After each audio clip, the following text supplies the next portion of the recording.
this launch/turning on of our own generating capacity for medical oxygen is historic because it's the first time we're doing it.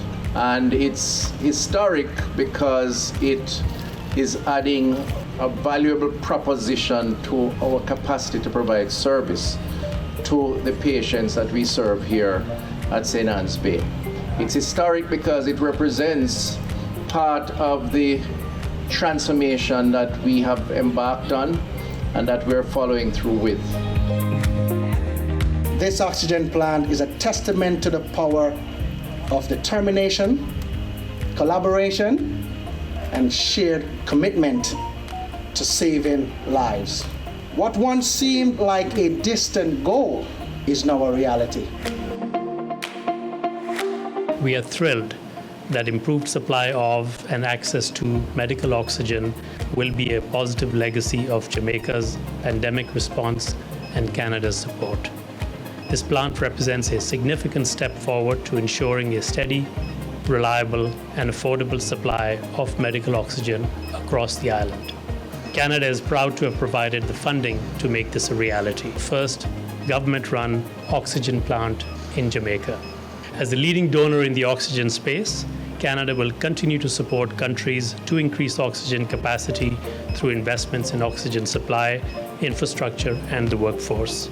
This commitment is part of our broader effort to strengthen health systems for an inclusive, sustainable COVID-19 recovery and forward-looking pandemic prevention, preparedness, and response efforts.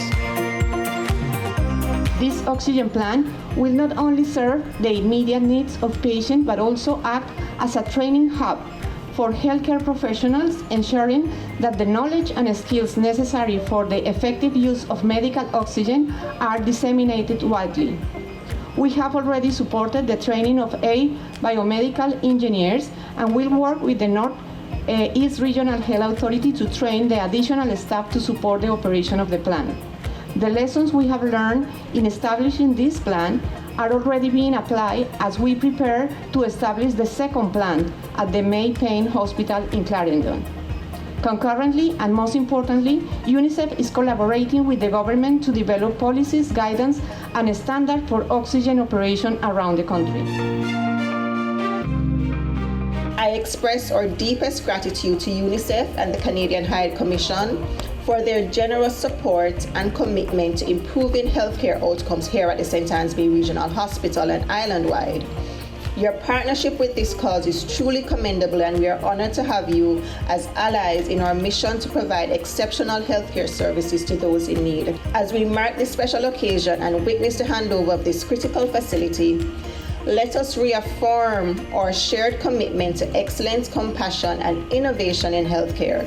Let this moment inspire us to continue pushing the boundaries of what is possible in healthcare, knowing that together we can make a real difference in our patients' lives and contribute to our community's well-being. The addition of this oxygen plant embraces our ability to provide essential care, particularly in emergencies and for those most in need. This achievement is a testament to the hard work, collaboration, and vision of all involved, from our healthcare professionals who dedicate themselves daily to the service of others, to the generous partners and stakeholders who have supported this initiative. Thank you so much. I am indeed pleased that we have gotten to this stage. It is an essential stage or step towards resilience.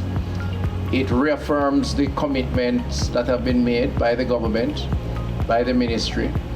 It supports the partnership that has remained strong and will only strengthen given the importance of what we're doing here and will do in May Payne. And ultimately and critically, it is benefiting and will benefit the people of Jamaica, which is really what it's about. That's why we are here. We are here to serve those who need this type of service.